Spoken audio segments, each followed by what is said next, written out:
를 전체적으로 어떻게 보아야 할지 서론적인 내용으로 우리가 믿음을 점검을 하고 또 그 믿음의 토대 위에서 우리 성도들은 자라가야 한다라는 말씀을 살펴보았습니다. 이제 오늘부터는 베드로후서를 함께 이제 살펴보도록 하겠습니다. 오늘은 이제 1, 2절을 통해서 베드로 사도가 이 서신을 보내면서 먼저 밝히고 있는 이 믿음의 근거와 그 토대에 대해서 간략하게 말씀을 드려보려고 합니다.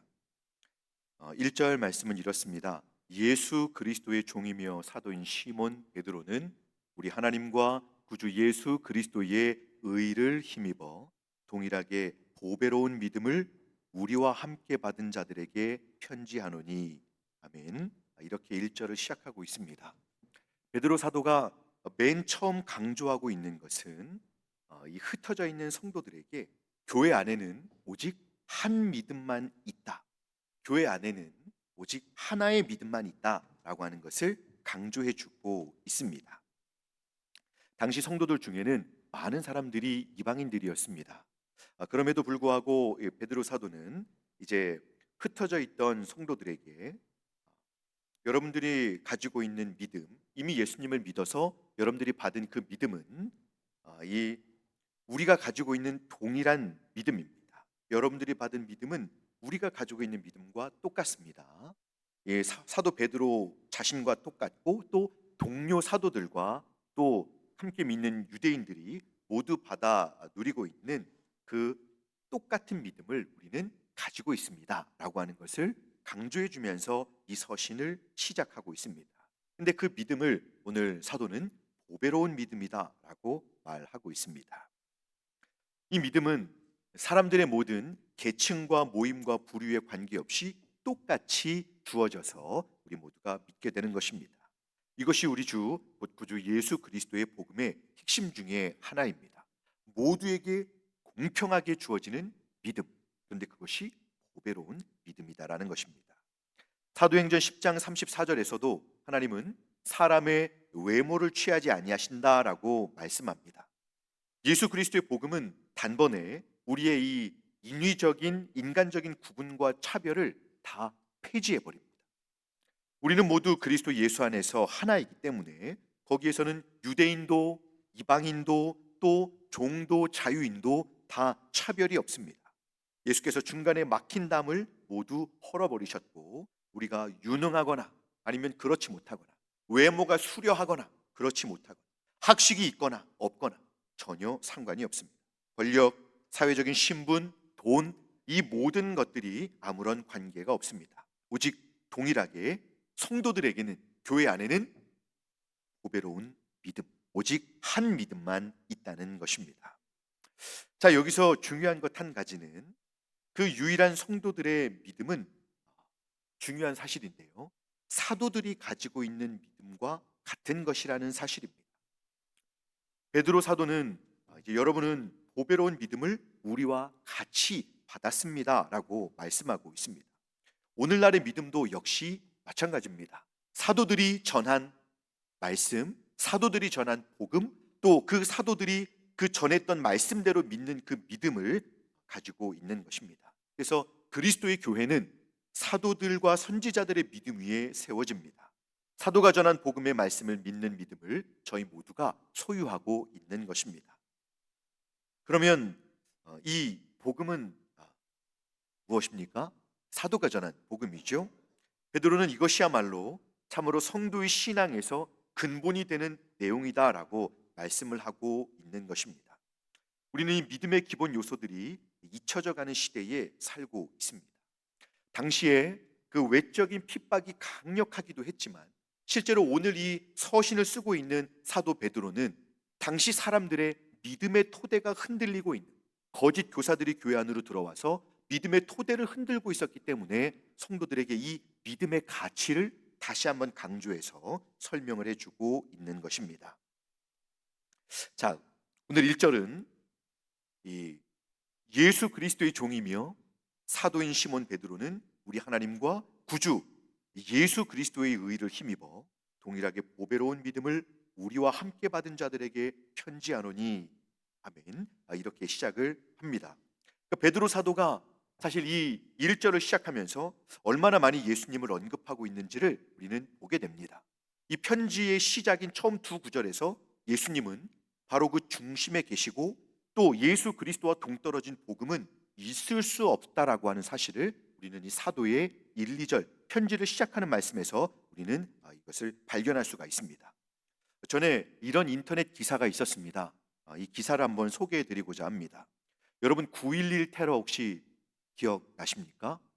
미국의 그 쌍둥이 빌딩에 사람들이 타고 있는 여객기가 충돌을 해서 이그 센터들이 무너져 내리고 수많은 사상자를 냈던, 그래서 미국 전체를 이 절망으로 빠뜨렸던 큰 테러였습니다. 저는 미국에서 이 9.11 테러가 있었을 때 많은 사람들이 교회로 돌아왔습니다.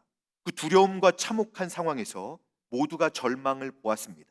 그래서 하나님만이 우리의 소망이라고 생각하면서 교회로 많은 사람들의 숫자가 돌아왔습니다. 그러나 그들 중에 많은 그룹들이 이제 그 많은 사람들이 교회로 들어왔는데 그 교회로 유입된 사람들을 섬기던 교회와 교회의 지도자들이 그들에게 예수님의 이름을 제대로 말하지 않고 있는 것을 보게 됩니다. 그들은 절망에 빠져서 돌아온 사람들에게 하나님을 믿고 헌신하도록 촉구하지만 정작 그들에게 예수를 말하지 않고 예수를 가르치지 않는 경향을 보인 것입니다. 이 많은 운동과 좋은 시도들이 정작 예수 그리스도가 중심이며 근본이 아닙니다. 그들은 그리스도에 대해 제대로 정직하게 또 풍성하게 말하지 않았습니다. 그러니 사람들은 그냥 하나님을 믿으면 내가 원하는 평안과 복을 얻고 천국을 얻게 된다는 막연한 기대로 신앙생활을 시작합니다. 그러나 그 안에서 세상의 절망을 뒤로하고 평안과 행복을 얻고 싶으나 현실적으로 내 안에서 즉각적으로 부딪히게 되는 죄의 문제에서 예수 그리스도로 말미암아 주어지는 유일한 해답을 얻지 못하므로 그들은 다시금 교회를 떠나 세상으로 돌아가게 되는 것입니다.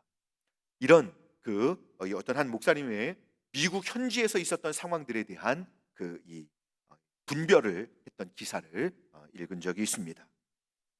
하나님을 믿으려고 하는 것만으로는 그리스도인이 될 수 없습니다. 창조주와 아버지로서의 하나님에 대한 일반적인 그 암과 그분을 의지하는 정도의 신앙만 소유해서는 사실 그리스도인이 될 수 없습니다. 그것이 전부가 아니기 때문이죠. 저희에게는 사도 베드로가 선포하는 예수 그리스도가 선명하게 필요합니다. 베드로 사도 자신도 예수 그리스도라는 이름으로부터 떠날 수 없는 사람임을 저희는 이미 살펴보았습니다. 그리스도께서는 편지에서부터 이렇게 핵심적으로 나타나고 계십니다. 여기서 우리는 그리스도인의 믿음의 핵심이 무엇인지를 알게 됩니다. 바로 예수 그리스도 자신입니다. 그뿐 아니라 사도는 조금 더 상세하게 설명을 합니다. 우리 하나님과 구주 예수 그리스도의 의를 힘입어 동일하게 보배로운 믿음을 우리와 같이 받은 자들에게 라고 이렇게 설명합니다. 자, 이 말씀은 바울이 로마서에서 아주 훌륭하게 설명하고 있는 그 믿음으로써 의롭게 된다라고 하는 그 교리를 베드로는 이 구절에서 자신의 말로 자신의 이 나름대로 지금 설명을 해주고 있는 것입니다. 바로 복음의 핵심은 죄인인 저희가 하나님 보시기에 의로워질 수 있는 유일한 한 가지 방법이 있는데 그것은 예수 그리스도 안에서 우리에게 주어지는 의로서 이루어지는 것이다 라고 하는 겁니다. 하나님께 돌아가는 것은 분명히 아주 올바른 일입니다. 그러나 하나님은 거룩하신 분이십니다. 우리가 가서 만나야 하는, 또 우리를 기다리시는 하나님은 거룩하신 분이십니다.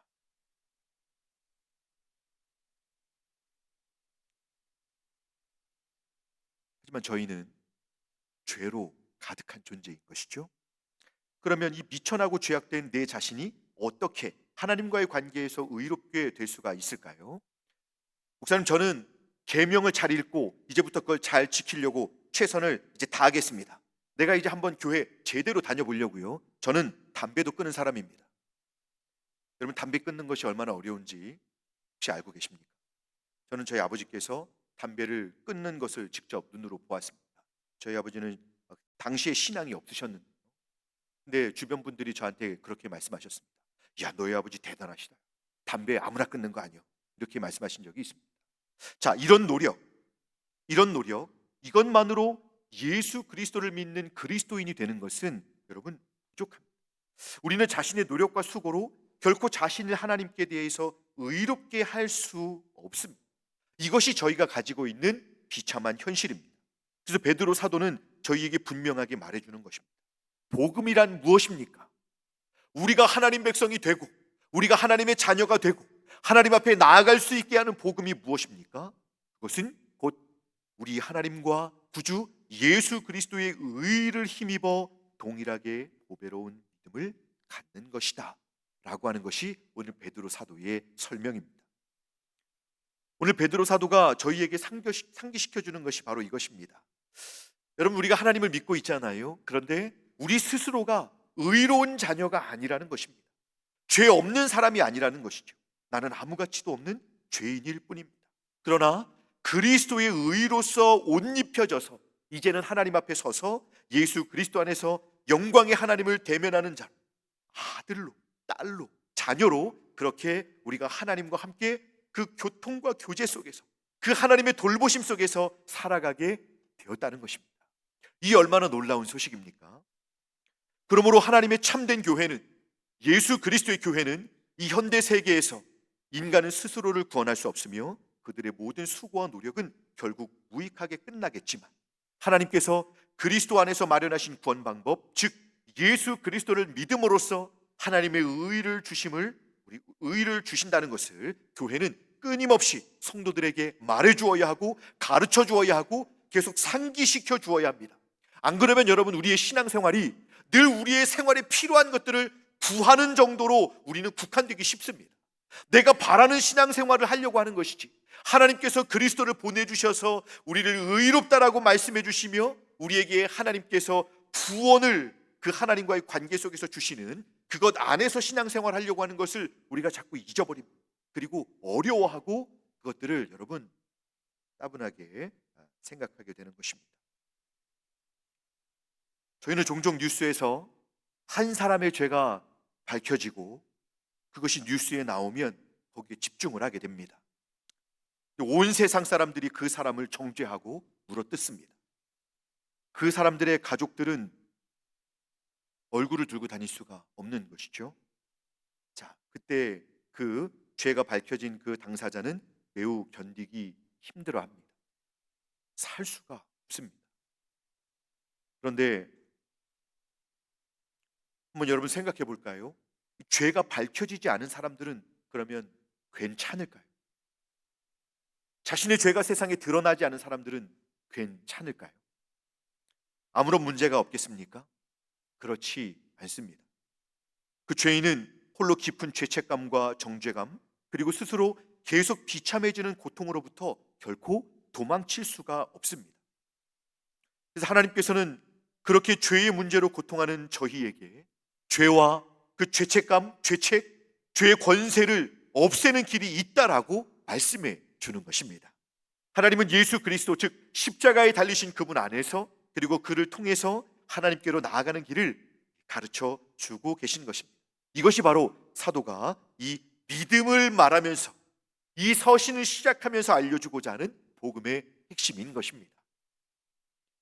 자, 그러면 오늘 베드로 사도가 믿음을 그토록 강조하고 있는 이유가 무엇인지를 생각해 보겠습니다. 우리 사도는 성도들의 존재의 이유와 삶을 견고하게 만드는 핵심 가치로 왜 믿음을 이렇게 선포하고 있습니까?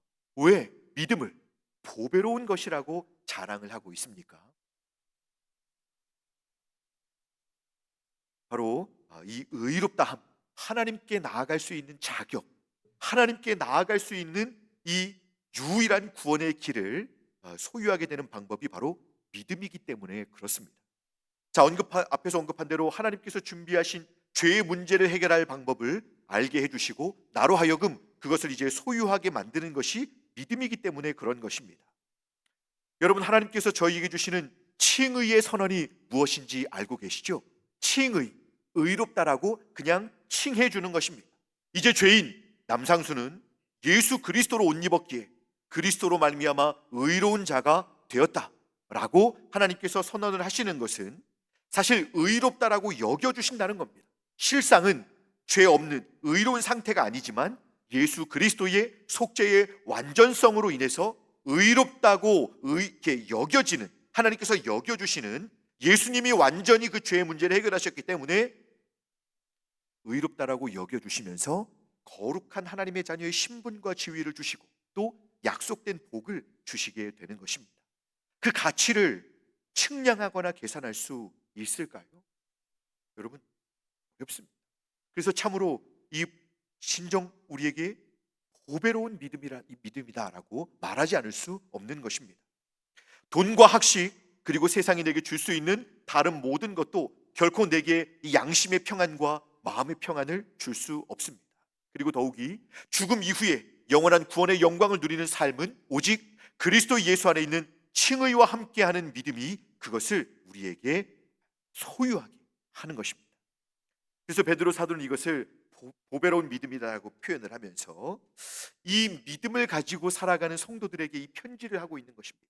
자기들이 가지고 있는 믿음이 얼마나 존귀하고 영광스러운지를 모르고 고난과 시련 속에서 또 악한 이 거짓 교사들의 유혹에서 이 자꾸만 하나님께 의심이 쌓여가는 믿음의 토대가 흔들리고 있는 성도들에게 이 서신을 주면서 여러분들이 예수 그리스도로 말미암아 의롭게 되는 그 믿음을 받은 것은 너무 영광스러운 것입니다. 그래서 흔들리시면 안 됩니다. 싸우셔야 합니다. 그리고 자신의 자리를 지킬 수 있어야 됩니다. 라고 이렇게 동일하게 보배로운 믿음을 여러분들은 소유했습니다라고 하면서 그 간절한 사랑과 또 그들을 향한 열정을 가지고 이 편지를 쓰고 있는 것입니다. 이 보배로운이라는 단어는 베드로 사도가 아주 좋아하는 단어입니다. 계속해서 이 단어를 사도는 사용하는데요. 이것은 그 가치 있는 어떤 것, 정말로 이 값을 부를 수 없고 계산할 수 없는 것이다라고 하는 그 간절한 표현을 담고 있는 단어입니다. 그러면 한번 여쭤보겠습니다. 사도는 이 예수님을 믿음으로써 의롭게 되어 하나님의 자녀가 되고 하나님께 나아갈 수 있는 자가 되었다라는 이 진리를 보배로운 것으로 표현하고 있는데요. 여러분들에게는 이 진리의 말씀, 우리의 의가 되어 주신 그리스도에 대한 이 진리가 여러분들에게 보배로운 말씀입니까? 오늘 예배에 나오신 여러분들에게는 무엇이 가장 보배로운 것입니까? 그래서 올 한 해 하나님, 제가 정말 소망하는 것은 이것입니다 라고 말하는 여러분들에게 있어서 가장 큰 가치를 가지고 있는 것이 무엇입니까? 네, 여러분, 오늘 사도는 이 보배로운 믿음, 우리를 의롭게 만들어주는 이 믿음이 참 보배롭고 참 존귀한 것이다라고 말하는데요. 사실 이것은 전부가 아닙니다. 이 믿음은 저희로 더 복된 상태, 더 놀라운 구원의 다음 단계로 나아가게 해주기 때문에 이 믿음은 진정 보배로운 믿음인 것입니다. 칭의의 구원을 받은 성도들에게 어떤 일이 벌어지는지 아십니까? 예수님을 믿어서 그냥 그 신분이 하나님 백성이 돼서 천국 갈 수 있는 하나의 티켓을 얻는 정도가 우리에게 주어지는 복 전부가 아닙니다. 이제 칭의의 구원을 받은 하나님의 자녀들에게는 성령께서 오셔서 그 안에서 역사하여 주심으로써 주님의 자녀로서 또 영적으로 인격적으로 죄에서 떠나 하나님을 사랑하고 새로운 거룩한 본성과 삶의 열매를 갖게 만드는 일이 이제 구체적으로 벌어지게 되는 것입니다. 그 놀라운 변화의 역사가, 새 생명의 역사가 그 의롭다 여김을 받고 하나님 앞에 나아가게 된 하나님의 자녀들에게 시작되게 되는 것입니다. 이것을 성화라고 우리는 부릅니다. 우리 동문교회 옆에 계신 분들을 보십시오. 교회 오래 다니신 분들을 한번 보십시오.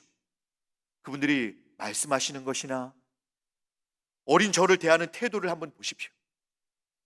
그분들의 말이나 표정이 그러하듯이 그분들의 삶을 대하는 태도를 한번 보십시오. 그분들에게 변화된 성품을 감출 수가 없습니다.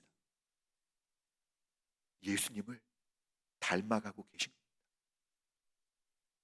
그분들의 말에서, 그분들의 표정에서, 태도에서 예수님을 닮아가는 모습들을 보게 되는 것입니다. 저는 충북 제천에서 태어나고 자랐습니다.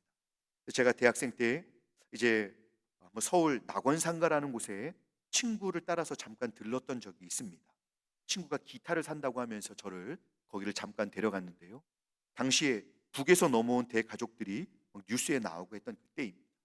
그 서울 이제 그 낙원 상가에서 친구가 막 얘기를 하는데 저하고 잠깐 대화하고 이러는데 직원들이 저를 이렇게 좀 유심히 보더니 저에게 와서 조심히 물었습니다. 혹시 북한에서 오셨? 저는 그때 제가 죄송합니다. 저는 그때 제가 표준어를 사용하고 있지 않았다는 것을 그때 알았습니다. 저는 제가 뉴스에서 나오는 것과 똑같이 말한다고 생각했습니다. 어쩜 이렇게 제천에 살면서도 서울말을 쓸 수 있을까 생각했는데 제가 살던 제천은 영월하고 바로 붙어 있는 그 인접 그 시였는데 제가 강원도 말을 강하게 사용하고 있다는 것을 그때 깨달았습니다. 그로부터 말하는 것이 자신이 없어졌습니다. 지역마다 사용하는 언어가 다릅니다. 이번 우리 교사 선생님들의 성극은 아주 인상적이었습니다.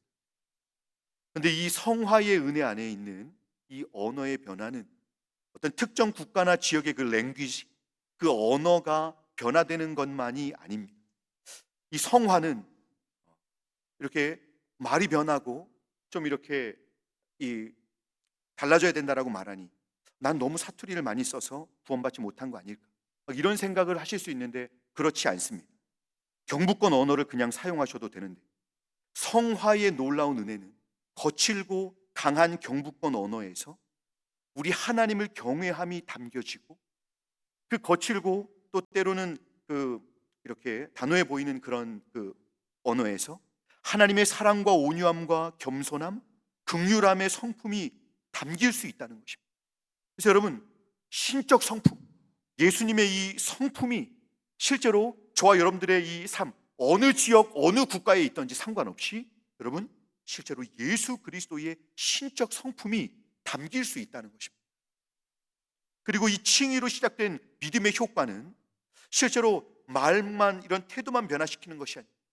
물론 죄가 있을 때 하나님 앞에서 더 철저하게 자신을 돌아보고 살피고 회개하고 더 먼저 미안하다고 하고 다른 사람을 사랑으로 섬기게 되는 그런 실제적 이전에 없었던 삶의 변화까지도 가져오게 되는 것이죠. 여러분 그것이 전부가 아닌 것입니다. 그 믿음의 효과는 저희로 이후에 결론적으로 저희를 영화의 단계에 이르게 해줍니다. 이것은 저희 모두가 꿈꾸는 것인데요.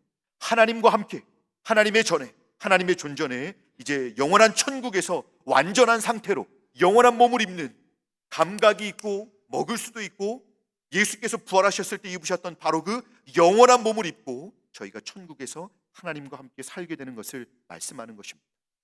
저희에게 이런 일을 가져다 주는 것이 바로 예수님을 믿는 이 보배로운 믿음인 것입니다.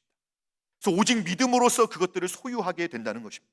그럼 이것이 얼마나 보배로운 믿음입니까? 오늘 수요예배 오신 여러분, 오늘은 2024년 첫 번째 수요예배입니다. 여러분은 어떻게 그리스도의 교회인, 주님의 몸된 교회인 동문교회의 일원이 되셨습니까? 안동의 수많은 분들이 예수님을 믿지 못하고 그저 세상에 남아 있는데 여러분들은 어떻게 교회의 일원이 되시고 또 이 피곤한 수요일 저녁에 사람들은 다 쉴 곳을 찾아가는데 이곳에 와서 이렇게 예배를 드리십니까? 저희가 이렇게 주님의 몸된 교회인 동문교회의 성도가 되고 또 예배자가 되는 것은 바로 하나님께서 저와 여러분들을 부르셨기 때문입니다.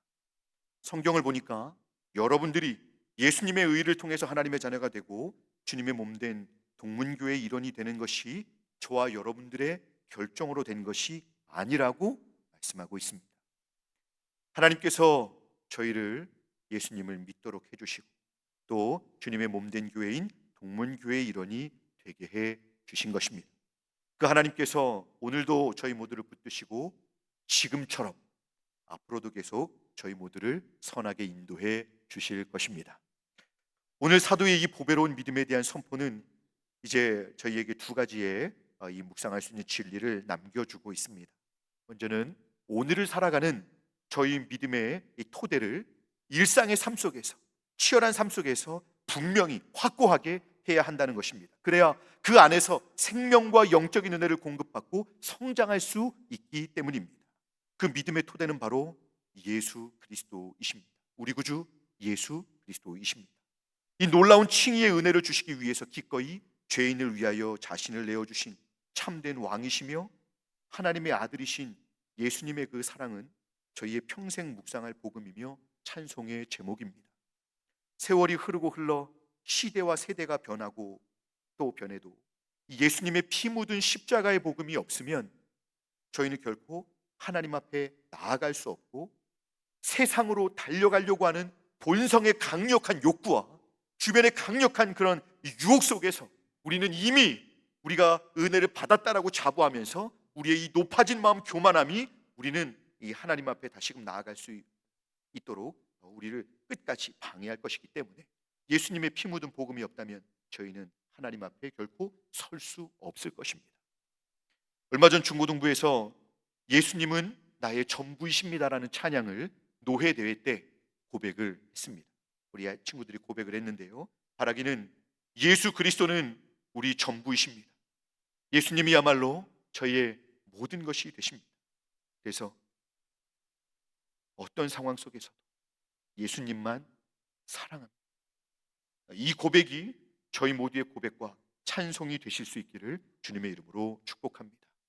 그리고 둘째는, 이 보배로운 믿음은 이 화려하고 엄청난 세상에서 빛들의 아버지이시며 모든 능력과 권력의 하나님께서 이 미천한 자를 알고 계시고 말할 수 없는 사랑으로 염려하시고 그 권능의 손으로 붙들어 주시고 구원으로 우리를 인도하신다는 사실을 알게 해줍니다. 믿음을 강조하는 이 성경은 우리 성도의 삶의 한 성격을 보여주는 것이죠. 믿음을 가지라고 말합니다. 왜요? 믿을 때 우리를 그렇게 사랑으로 인도하고 계신 하나님이 보이고 또 그 하나님의 놀라운 은혜를 실제로 경험하게 될 것이기 때문입니다.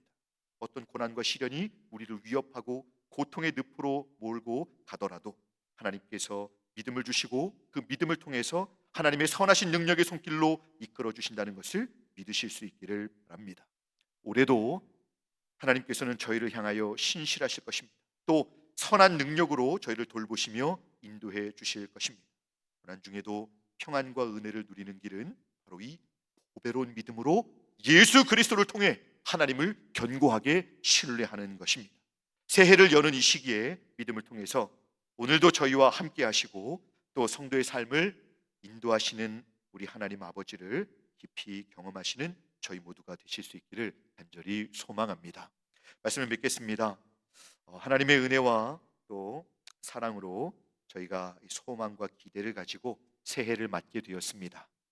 이제 다시 저희는 앞만 보고 또 분주한 삶을 치열하게 달려갈 것인데요, 그런데 먼저 저희가 우리 각자의 삶의 근본이며 진실한 삶의 토대인 믿음을 잘 점검하고 또 성실하게 달려가실 수 있기를 바랍니다. 왜냐하면 저희는 이 믿음 안에서 은혜를 받고 또 주님을 닮아서 자라가야 하기 때문입니다. 바라기는 아직 우리에게 세상과 또 자신의 욕심 그리고 깊은 욕망이 보배로운 분들이 우리 가운데 남아 있다면 속히 예수 그리스도께로 돌아오시기를 바랍니다. 그리고 저희 모두가 날마다 보배로운 믿음 위에 견고하게 서서 미천한 자를 위하여 십자가에 기꺼이 나아가신 예수 그리스도를 더욱 깊이 사랑하고 또 주님을 잘 따라가는 신실한 제자들이 되실 수 있기를 주님의 이름으로 축복합니다. 기도하겠습니다.